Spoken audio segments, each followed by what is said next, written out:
Good morning, everyone. Hey, Good morning. get your furnace fixed? I almost. So I'm waiting on them to show up this morning to finish the last little bit with the thermostat. We ran into a little hiccup with that. So if I have to step away, I'm still listening. I'm just maybe not front and center. But Did you not have any heat? well, we are fortunate enough when we bought this house 20, little over 20 years ago, we actually put in a gas furnace, but it had electric baseboard heat.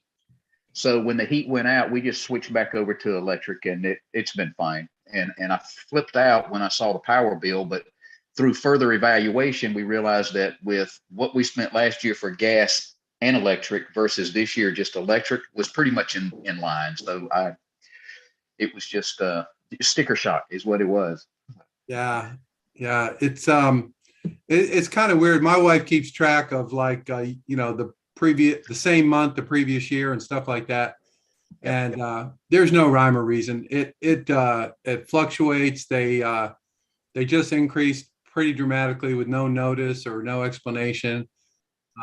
So I don't know what choice there is. We looked at putting in a solar system with a battery backup, but the total cost, we didn't feel like we'd ever recover the difference. It would be great out here when a hurricane hits and we lose power for a week, to just keep on trucking. But it was something like $60,000, to do all that. So we're slogging along with inefficient, expensive stuff. So that's the way it goes. Hey, everybody. How y'all doing today? Hey, Grant. Hey, Dennis, how are you? You still sound like shit. What's the matter? Just a little cold. Oh, okay. Yeah, I told you stop smoking all those cigars, buddy. Jeez. I know. Wow. Fine.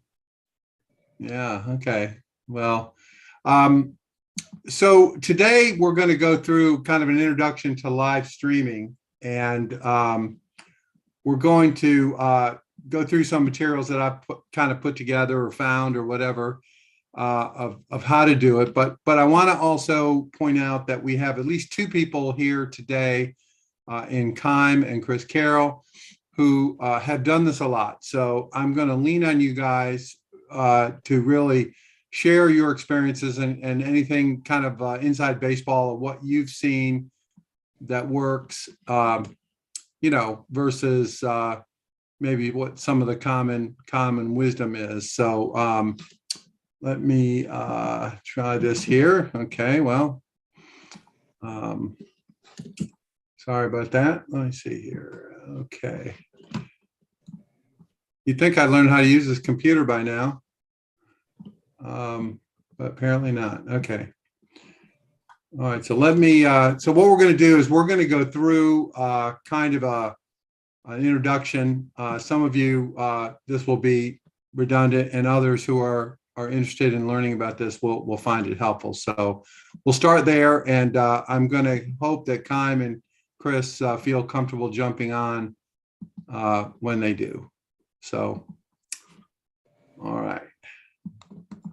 I don't know how let me try this here. I don't know how we get rid of this little bar here. Let's see if that works. Okay. So just to kind of, this is an article that appeared not too long ago, and it does a pretty good job of giving the basics. And I think I will post this also in Facebook. And if I can figure out how to share it in the Zoom, I will. But live stream shopping, a lot of different numbers thrown around, but basically it's a fast growing way of communicating, or way of selling that has not been really commonly used in the past. So here, this article says it's going to be 25 billion. It's a number, right?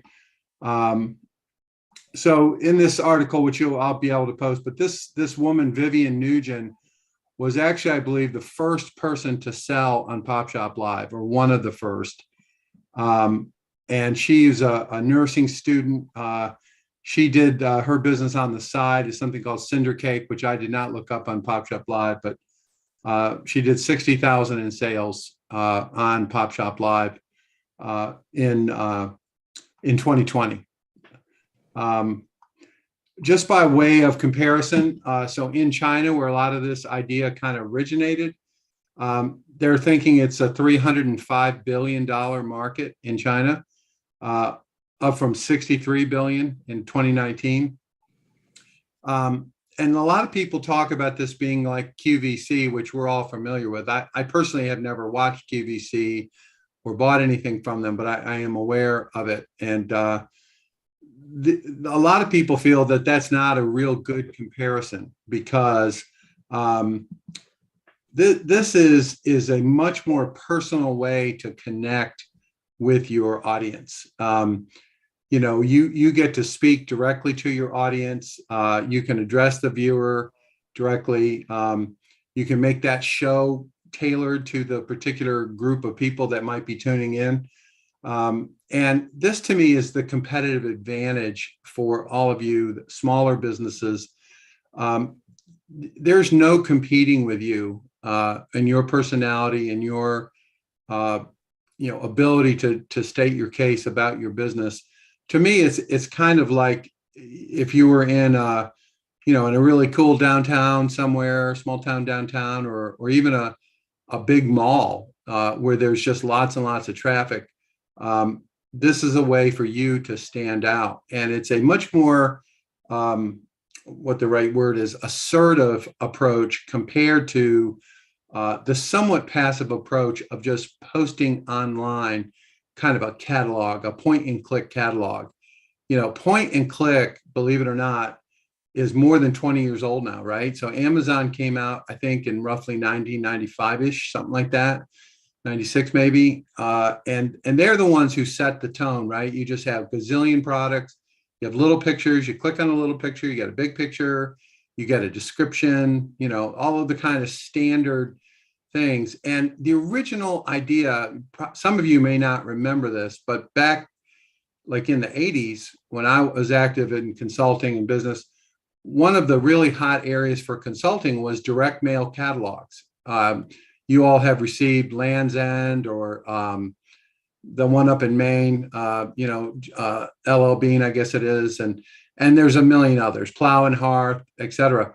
Well, all of those companies were, believe it or not, most of them, the big ones, were actually advised by a lot of the major consulting firms like McKinsey and Bain and the accounting firms and so forth. So it actually was quite a scientific process. But the tools they used were basically direct mail and list segmentation and all kinds of work that would be done to try to figure out, who was this people, who should I mail it to, how often should I mail it, but the thing was just about all of them were essentially the same thing. They looked similar. They had a similar design ethos. There may have been a few, like, I don't know if any of you remember Frontgate, and I don't know if they're even still active, but Frontgate was aimed at really high end. That was a very high end catalog. But essentially they all were kind of the same. You'd have to really look through it and go, I wonder which one this is, because they were so similar. And interestingly, Plow and Hearth is one that was in the area where I was living at the time, near Charlottesville, Virginia. And they were way out in the country, north of Charlottesville, between DC and Charlottesville. And they had this big operation, and most of it was really technical people doing data analysis of direct mail lists. But they all had the same exact thing that Amazon ultimately stole, if you will, in that they are literally catalogs, and they're literally, even though they may be some descriptions and some good pictures and so forth, the business model was the same for all of them. And they tried to differentiate themselves by their ability to reach their audience, maybe better than just mailing every address in the United States. So, a couple things here, and this I think is BS. I don't agree with this, and Kym and Carol and Chris can speak up. But retailers who live stream broadcast anywhere from 3 to 8 hours, and some people make 1,000 to 9,000 per live stream. My experience is it's more like an hour. It might even be 45 minutes. It really depends on what you're trying to accomplish. I do know that these numbers are probably pretty true for China. I think a lot of the Chinese live streaming does go live for a long time, relatively speaking. But I don't know, Kime or Chris, if you want to speak up in terms of your length of time that you go live.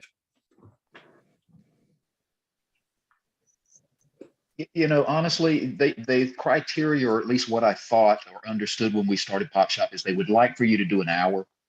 And when we started, it was a little tough, but they suggested doing a 15-minute loop. Boop, boop, boop. But I got tired of doing that, just because people jump on and jump off. And I'm like, these people aren't going to hang around if I don't come up with something new and have a hook to keep them on the show. So that's when we started looking at trying to branch out. But yeah, I agree with you, Dennis. These numbers look like something maybe from overseas. This is not nowhere near indicative of what we're doing here, or at least what I'm doing. But 45 minutes to an hour is a good time slot. And like I say, I'm enjoying it. Okay. Still not comfortable with it, but I'm enjoying it. Oh, man, you're a ham. I don't want to hear it. Chris, talk to me. We've pretty much just done kind of like the hour, sometimes a little bit over.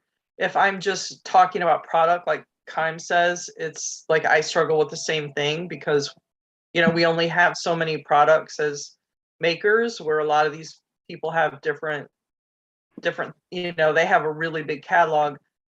But some of the shows, you're just sitting there watching people box up orders or make their jewelry or whatever. So I've tried to start like roll out cookie dough or do something. So like I might talk for about a half hour and then I try to have a little project that I could maybe do. And, I haven't gotten to the point where I've watched people really interact much with that or even know if they find that interesting. But like I said, I've watched people with a 3D printer going in the background and they're just sitting there doing whatever. Yeah, I think that's somewhat, and this may be unfair, but I'm going to call it age related, right? I think certain categories of people, or whatever the right word is, sounds a little cold category. That's what they like. They like to see how stuff is made, or who knows? I don't know. I haven't done this a lot in terms of me personally, but I have noticed that some of them, like if you ever get a chance to catch Copper Ashes on Pop Shop, she's in this class, the very first group, and she seems to really have grabbed on to Pop Shop from her perspective as a big part of her business. I see her going live pretty often, and in her case, she does get involved with showing how stuff is made and kind of a conversation with her audience. I've noticed, but in her case, she's got I don't know if dozens is the right word, but lots of different jewelry, lots of different stuff that she goes over, and she actually walks around her studio or whatever it is and shows the kind of different things that are going on. So you can learn from watching others. So that's one thing to create, to give some thought to. I think the other thing, and I think Kime has done this, I could be wrong. I know the guys, what the hell is Craig's company's name? Craig Arnold? Cherry Orchard. Sorry, I have a mental block on that name. Cherry Orchard Foods has often had guests on their show, right? They will use the split screen, easy for me to say, split screen capability, and they'll have a guest on, and the guest will normally be somebody that represents a product that Craig is selling, that Cherry Orchard Food is selling. It could be potato chips, or it could be, whatever. And they get into a conversation. I find that very compelling. And for me, I like seeing who's behind the brands and kind of what's going on, and that kind of interaction to me is helpful. But I don't know. I should have reached out to Craig and asked him, is that something that he has found really helpful? The other thing that I've seen some people do, and Patrick Robinette from Harris Robinette Beef, he actually has a host that's a friend of his who actually does all his live shows. And the guy I think he used to be a chef. I think he has some kind of handicap or serious illness. I believe it's MS. I'm not 100% sure. But Patrick Robinette appeared on the very first live show, and I haven't seen him since.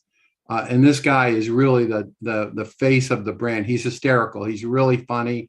And he puts together these wild shows like making meatloaf from grandma's recipe and stuff, just different stuff. So, a co-host or I'm going to call that guy an influencer is a term you've heard, host, whatever you want to call it, guest host.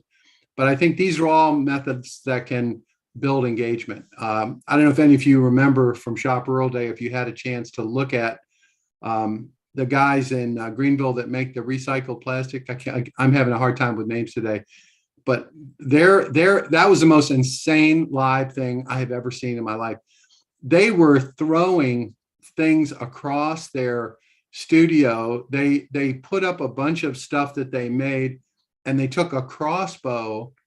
They had labeled each one of the containers with a different discount, and they took the crossbow and shot across this big room and knocked the hell out of all these bottles. And one of them had whatever the discount was, and they ran around holding up, all right, here's your discount for the next 15 minutes. I thought it was awesome myself. And they were having a blast. And I literally could not understand what was going on. There was so much pandemonium, but it really was funny. And when he took that crossbow out and shot it, I lost it. I just you got to be kidding me. So don't use a crossbow, but if you do, don't aim it at anyone. But all of this stuff that we're talking about is really, building your community, building your audience. This is really no different than a TV show, right? Someone's got to watch a TV show or it goes off the air. That's pretty simple. And so this is the same sort of thing. So I'm just going to cover the 5 things that they think is a big deal. I am going to point out here, this particular article also covers one you may not be familiar with. It's called Whatnot. There's a number of these players out there, and a lot of them are very niche-y, what they do. And I'll put a list on the Facebook page of the different ones that are out there that you can take a look at. But I'm going to go down here to what they call Talk Shop Live, which I have highlighted here. I'm going to go back to in a second because I have been talking to them quite a bit. So anyway, I'm not going to read you all this stuff, but here are the 5 things that these people think you need to do to be successful. I think this cannot be underestimated, is how damn nervous you might be going live, uncomfortable. It's not something you're used to. You got to practice it. Just practice it, get comfortable. You got to make it almost be second nature, because if you're freaked out, your crowd is going to be freaked out. And that's an important thing to remember. So in this case, Tiffany Nugent makes a big case for practicing and getting in front of all that. And she also does things which may not apply to you all, but she may try to connect a particular show with something that's going on. It could be in the news. It could have been on TV last night in some show that everybody watches. She had a set of characters related to a show. And when she did it, that it all sold out in seconds because everyone was, connecting to the show they had watched the night before. This is a strength, I think, for everyone that I've met in this class so far, and that is expertise. You guys have a lot of expertise in your particular area. And I'm not saying you don't have expertise in other areas, but in terms of this, you know what you're talking about. I think Chris just made a point about rolling out cookie dough. I mean, to me, I don't know a damn thing about rolling out cookie dough. So if I'm, interested in that, that would be something that would cause me to say, oh, Chris knows cookie dough. The only thing I know about cookie dough is begging my mother for the dough after she was baking stuff when I was a little kid and fighting with my twin brother to get it. So that's an example, though. I think all of you have that expertise, and don't be afraid to point out little things that or little tricks or little, hey, sometimes I do this or do that. I think that's a really good idea. Chris, were you going to say something?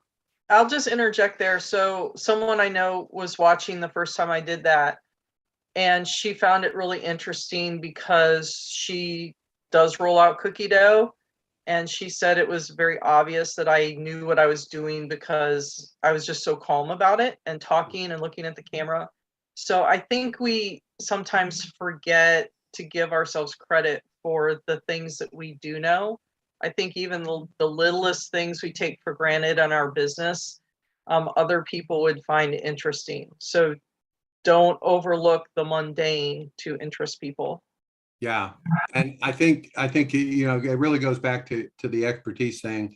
You know, if you've hooked someone to watch, who knows why you hooked them, right? They might be hungry. They might be thinking of opening a bakery themselves. I mean, all of the various things that could apply. So go ahead and give of yourself and things you've known and learned, like Chris just described. So I think this thing is something that, you know, you all maybe have spent some time thinking about and, you know, talking about creating an environment. This is really about your set. You know, what does your environment look like to the people who are watching? And you can take a look at a lot of different live streams to get a sense of what, you know, what might work for you, if it's someone in your category or something that you like. But I think, you know, like I've got highlighted here, I don't know if any of you have put on a playlist to play in the background quietly, or even, you know, I could see if you had maybe a new album came out and you could say, oh man, did you all hear this song by so-and-so? Yeah, listen to it, man. It's really good. So that's just another way of connecting and being real and showing yourself. I'm a music guy, so that's something that I would do, probably say, oh man, this is a great song I just found. So that's something that, and I think also as part of that, you know, somebody hanging out, it doesn't necessarily mean they're going to buy something in that particular episode, if you will. You know, but you are building an audience, and if it's building the right way, they will in fact buy something before too long. Okay, I'm going to lean a little bit on Chris. I think Kime is dealing with his furnace, but we have posted lists before. I think we got a list from Ashley Nolan of Copper Ashes of what she uses to do her live shows. So if anyone wants to jump in here with any kind of suggestions, equipment, any of that kind of stuff, this is a good place for that. Right now, I just put my phone on a tripod and then I set my laptop or usually my tablet next to me so I can read the comments. And so then I'll follow my show on my tablet so I can read the comments. Right now, my setup, I don't use a ring light because I have a fluorescent light right overhead. But yeah, you can be super basic and improve as you go, would be my thing. Okay. Kime, what do you think? Yeah, my setup's just a little different. I do use a ring light and I use the phone. I've added a wireless mic because everybody was complaining they couldn't hear. So I don't know what was going on with that. Maybe it's an Android thing. I can't verify. I just went ahead and bought the wireless mic. I will tell you that my wife hates my setup, and I told her to get me a professional office so that would make it better. But I'm like, you know what? I want to present and I want it to be there, and it doesn't have to be elaborate. You can be whatever. I told her, I said, you know, we can move it to the kitchen. I said, that's going to disrupt the whole house. That's not the plan. But no, it's really simple, guys. It really is. And one other thing, while I've got a second, I think of us all as friends here and small businesses. So if anybody jumps on this arena, we like to support each other. Chris sends her, you know, if people get tired of her show, she sends them to mine. I do the same. I say, look, guys, hey, there's another great maker here. Go out and ask her about her story because she's got a wonderful story. So we can help promote. We like to ask lead-in questions to help you feel comfortable because, number one, it passes the time and it prompts you to engage in things that maybe you're not thinking about at the time, or things you didn't cover, or things that we're just interested in. We would like to know about your business. So if anybody wants to jump on there, we're all here to help you get started and work that out. That's great. Yeah, Chris. And Kym, I threw you under the bus on my show on Sunday night, trying to get people to follow us. I said that I was in a friendly competition with my peanut buddy Kym from Opal's Candies to see who could get to 1,000 followers first. Cool. No, I So love it. it's on. That's a great idea. I love it. Thank you so much. But I appreciate you letting me know. Okay, so what we heard here, this is not a super heavy lift to set this thing up, and I think that my own personal opinion, one of the most important thing is the light, that people can see you. That whether it's a ring light or some other set of lights, but that's something that you should know. I think the other thing that we don't talk about that much, but it depends how you're going to interact on your set. Are you going to kind of wander around, or are you just going to stay in one spot? So all that stuff can inform, what kind of stuff you should have, whether it's a handheld tripod or whatever those things are called, gimbal, I guess, or some other thing that works for you. And you can even go so far as to set up multi-camera setup where you have 3 cameras and you can switch between them depending. I realize that's very far afield, but it's doable. It's not that expensive to figure that out. Generally, certainly starting off, use your phone, but make sure the light is good so that people can actually see you. Because remember, the whole point of this is really to connect. And if people can't see you, or they're not quite sure what they're seeing, that's going to slow down your connecting with them. So I'm a big believer that light is important. I also believe the sound makes a lot of sense. This is going to sound really crazy to you, but when I attended a seminar for TikTok that they put on for people like me, accelerators and so forth, and it was really interesting. I can't get a copy of it yet, but they showed research that showed sound was the #1 thing that they believe connects people to a show, a person, whatever you want to call it. And that took me by surprise. I would have guessed it was visual, and they said no, it's sound. And it doesn't necessarily mean music, but it's, what does the voice sound like? What does the person sound like? And so spending a little bit of money, whether it's a wireless mic like Kym mentioned, I use something called Blue microphone. I don't know if anyone can see it. But anyway, there's lots of different ways to do it, but sound is really, really important. And one of the things about sound that I've learned is you have to be aware of the acoustics of where you are. If you're in a place that has a lot of echoes or kind of reverb or sound like that, that's going to sound terrible on a live stream. So, whether you have some material somewhere that absorbs the sound or whatever. But anyway, all of this stuff goes to say, work on your set, how you're going to present yourself. And any of us would be happy to do a test, check it out, see how all of that stuff works. So happy to give input on that. So generally speaking, a phone or an iPad. Kym made a point that I think is underestimated, and that is, at least on Pop Shop Live, what you have, if you're just using your phone, for example, you're gonna have all this interaction kind of filtering up, and you can't see a damn thing when you're standing there, you're trying to sell something, and if you watch a lot of the Pop Shop Live, the people are leaning over because they're trying to read the messages. So Kym made the point that he sets up his laptop nearby so he can see it from where he's standing. I think that's a really important thing. Kym, I do want to ask you, are you logged into the Pop Shop Live app as 2 ways, or is it? What I've actually done, I've tried it both ways, and Craig had the same issue when he logged in from his regular account to his seller's account, or tries to log in twice in there. It splits the screen and it messes all that up. So I just log in under my daughter or my wife. and on my, the computer or my iPad sitting there that I could see. And that's why I'm kind of always looking to my right, just trying to check that to see what's going on. Okay. But yeah, I log in as a separate person, and when I go live on my show, I just click in. So it's either Paige or Bonnie or somebody that's Gotcha. sitting around. Yeah, that's good to know, because I couldn't figure that out, because I noticed a lot of weird stuff happen when you try to use the same account twice. So that's good information there.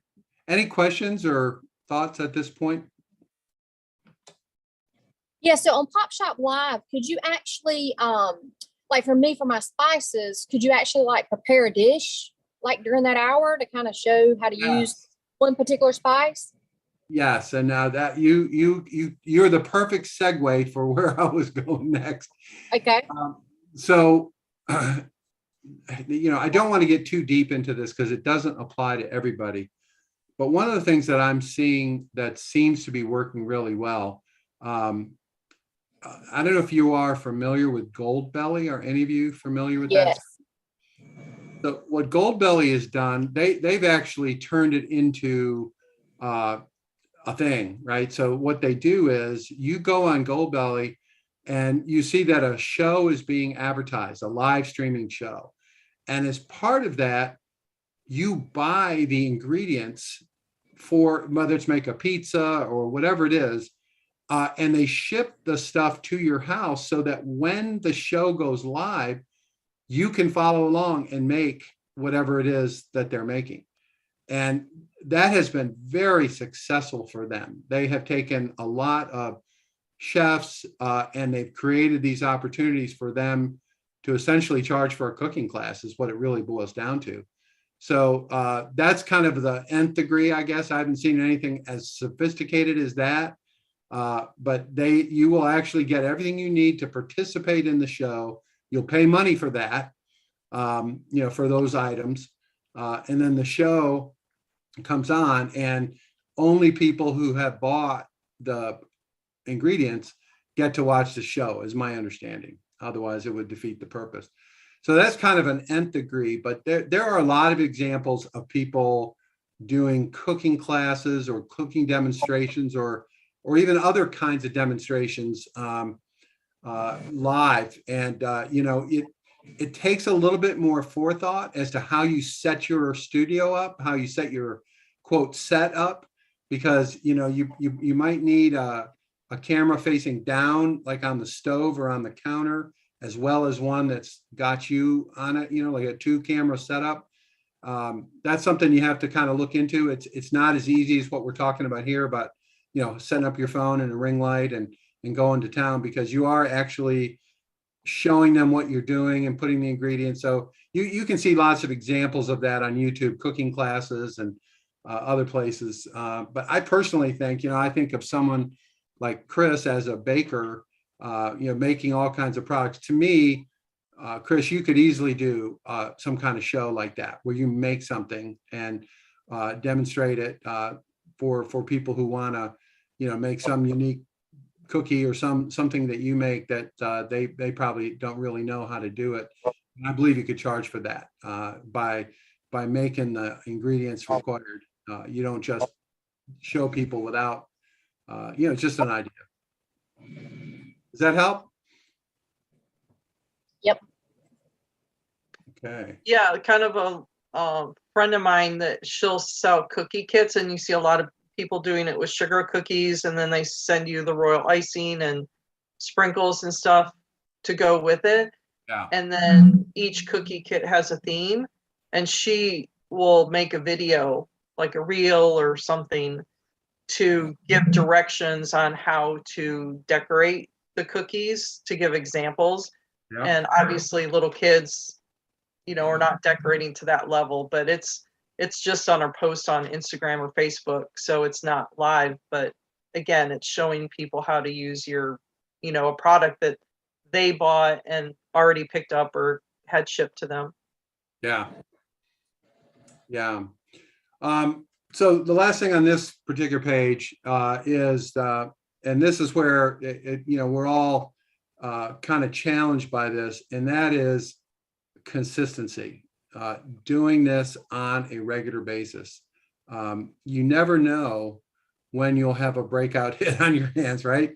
Some famous TV shows, like I think I heard that Friends was like one of the lowest rated shows for like a year, and then all of a sudden it caught on and became the #1 show. So there's lots of lessons like that in TV and other entertainment where you just have to keep doing it. You have to iterate and get better and be responsive to your audience.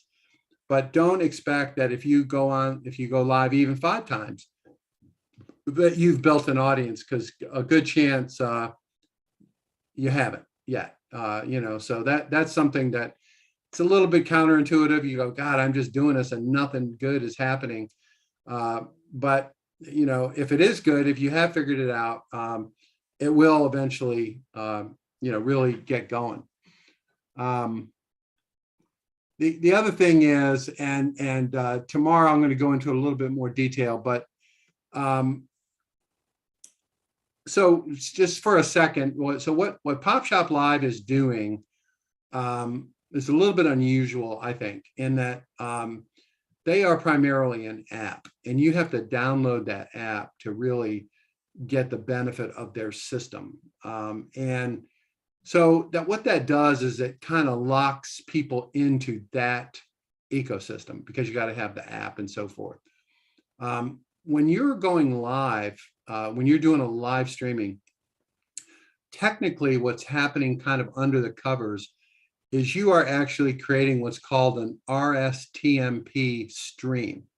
And that's a particular type of video audio stream.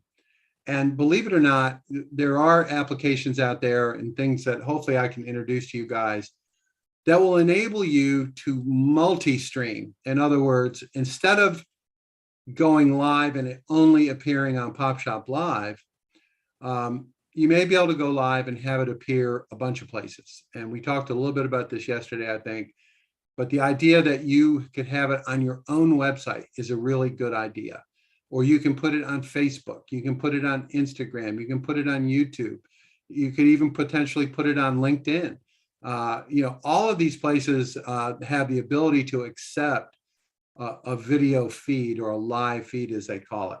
So that's something that we'll talk more about tomorrow, because it's a little bit more denser technically, and I want to show some examples. But that is something that I think is worth exploring. And even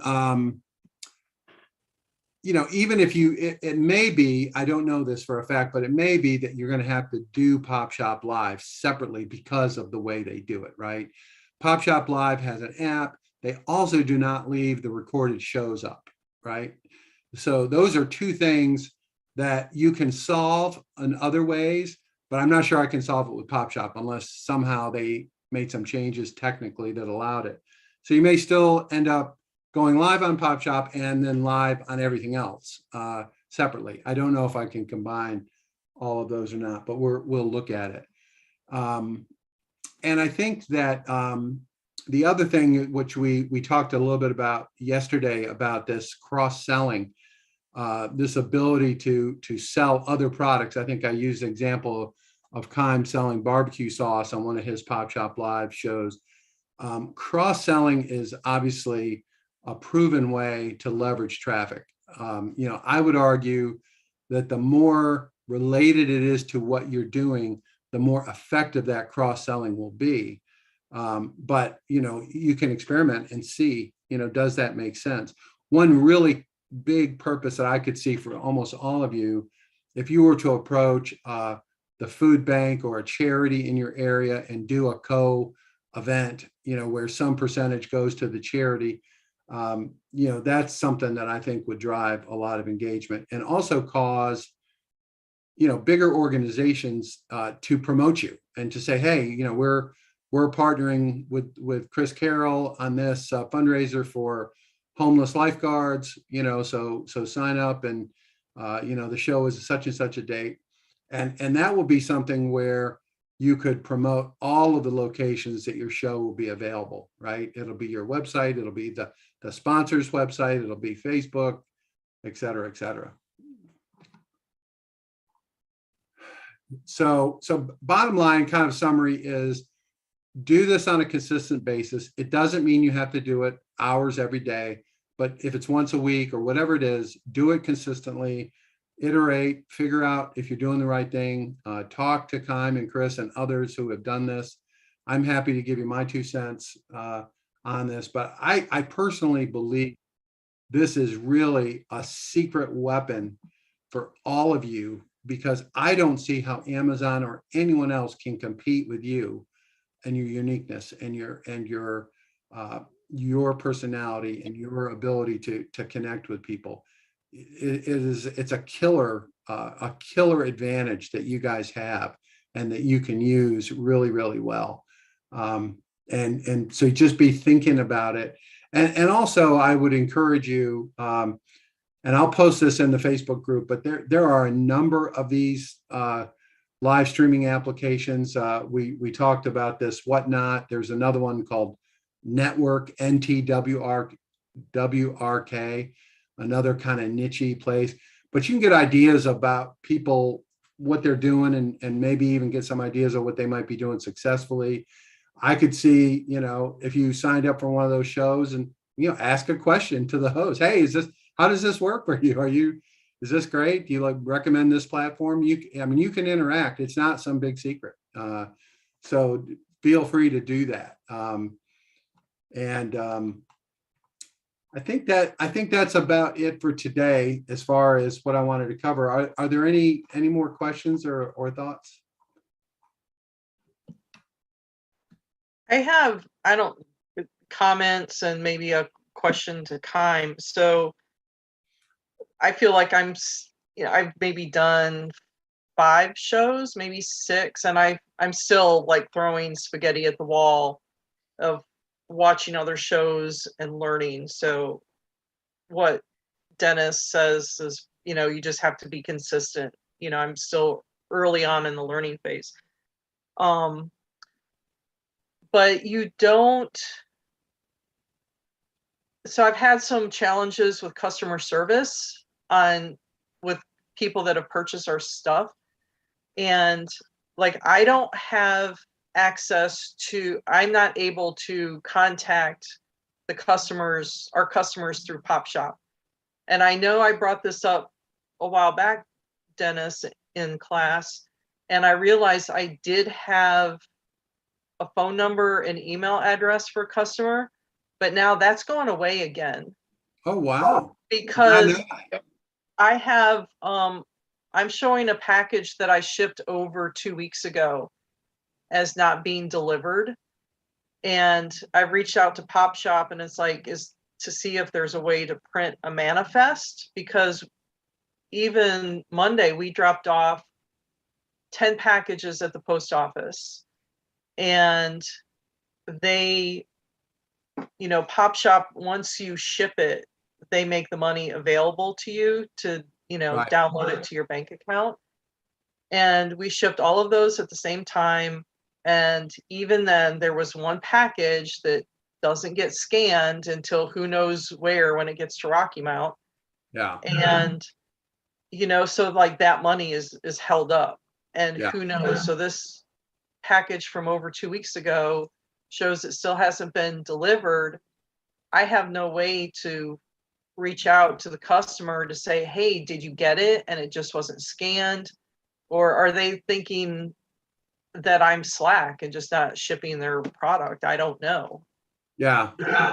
If you will give me some detail, if you have whatever you have on it, I'll reach out to, I have a senior executive at PopShop Live that I talk to, and I'll get her to hopefully pay attention to this, unless she ignores me too, which has happened. Kym, what do you say about all this? Yeah, I agree with Chris. I've noticed too, when this came up in the first conversation about reaching out, because there are customers too. But now, like she said, the emails are gone and the phone numbers are gone, because I was running a spreadsheet and I was putting it into my MailChimp, data, so that I could do my, campaigns and whatnot. And now all of a sudden it's not there. And I'm going, really? Are you kidding me right now? Yeah. But I'm, this platform's been good. Is it setting the world on fire? No. Is it it's made up for a couple of markets that I don't have to deal with now because I can work from home. It costs me no gas. And if I sell something, I put it in a box, carry it to the post office, and boom, we're done. Yeah. But no, I think it's well worth jumping on and giving it a try. I think it's a learning and evolving process. Yeah. I did start adding music, but it's only for my benefit. It's not loud enough for anybody else to hear, but it just makes it seem not quite so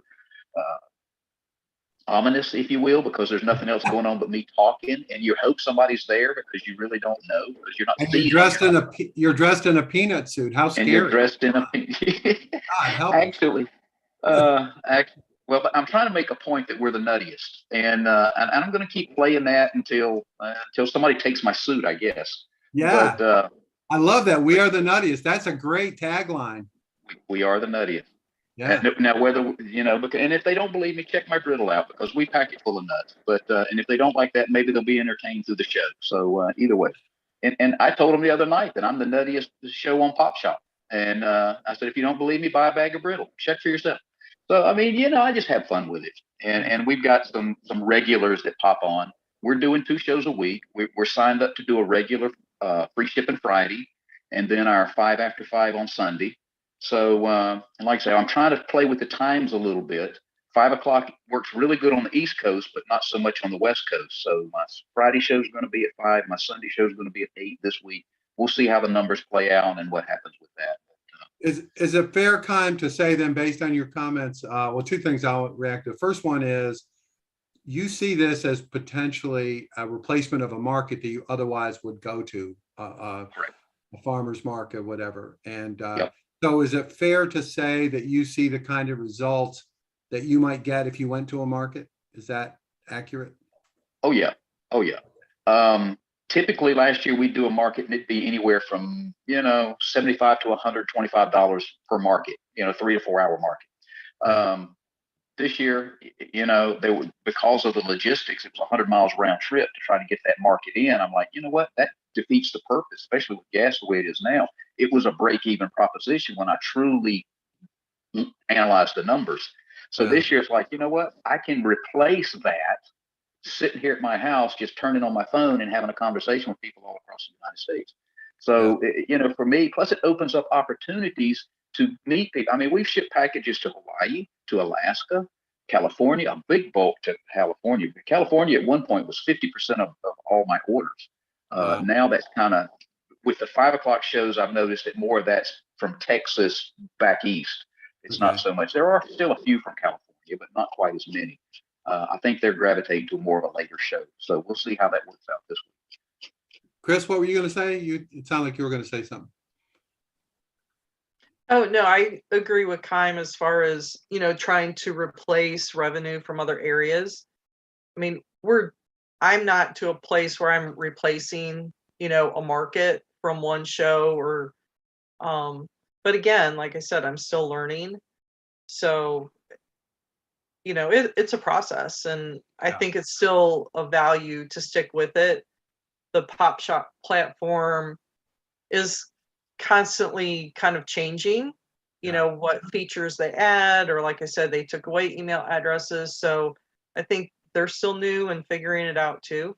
Yeah. And I'll also just add, you mentioned QVC, and I'll mention that, yes, QVC is not live streaming like you were talking about, but watching QVC can be a really good way to watch how the hosts talk about product features and stuff, and think about how, to listen how they talk about things that they're selling and how you might apply those things to the features of your product.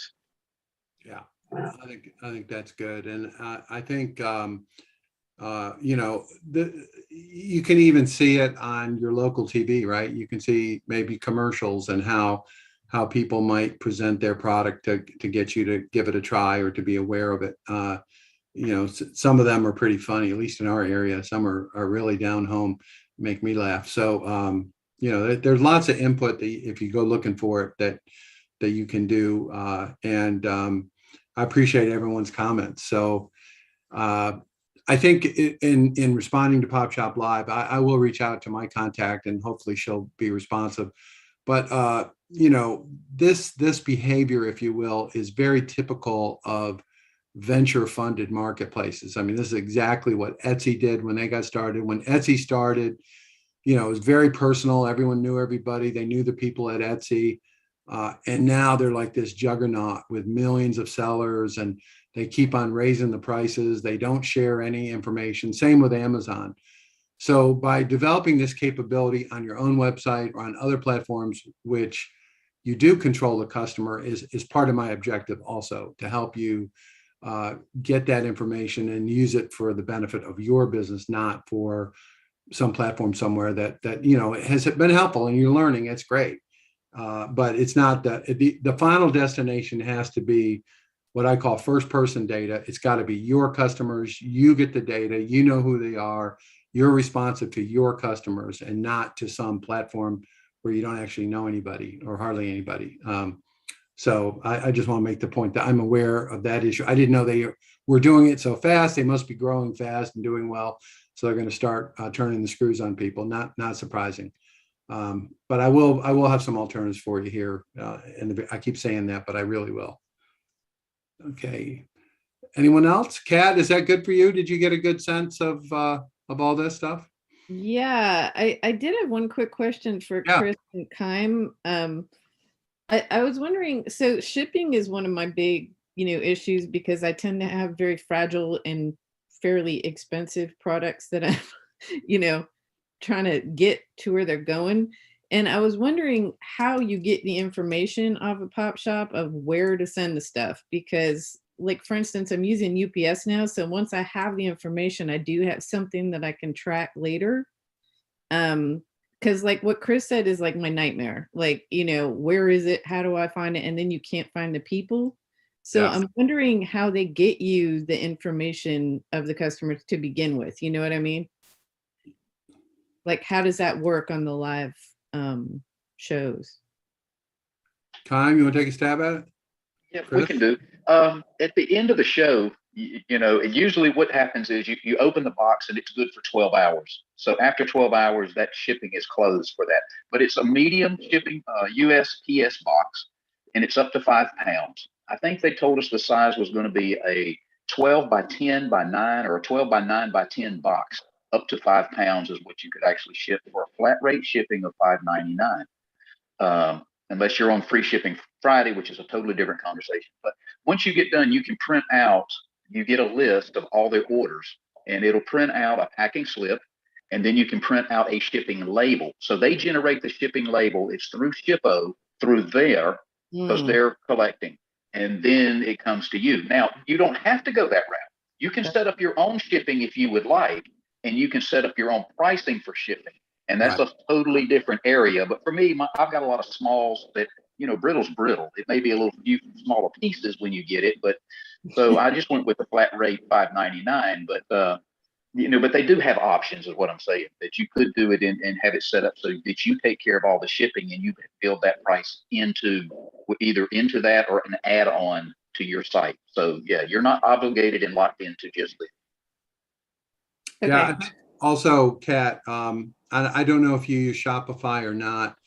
Not yet. I need to switch. There's an integration with trying to Shopify. wean off of Etsy. Yeah, you can integrate your Shopify backend with PopShop Live, and all the people that I'm talking to have the same kind of capability. So it actually is no different than any other order you might get in terms of that end of it. So we'll obviously talk more about that. All right. And Kat, you are getting, when we print off the shipping labels, you do get that tracking number. So, I can go and check it, and, my lost box is just showing that it hasn't even been received to the post office yet. But I know that doesn't mean it hasn't been delivered. Right. But So I get that you want to check with the customer because you want them to be happy. I mean, that's what, yeah, I understand that would that gets you.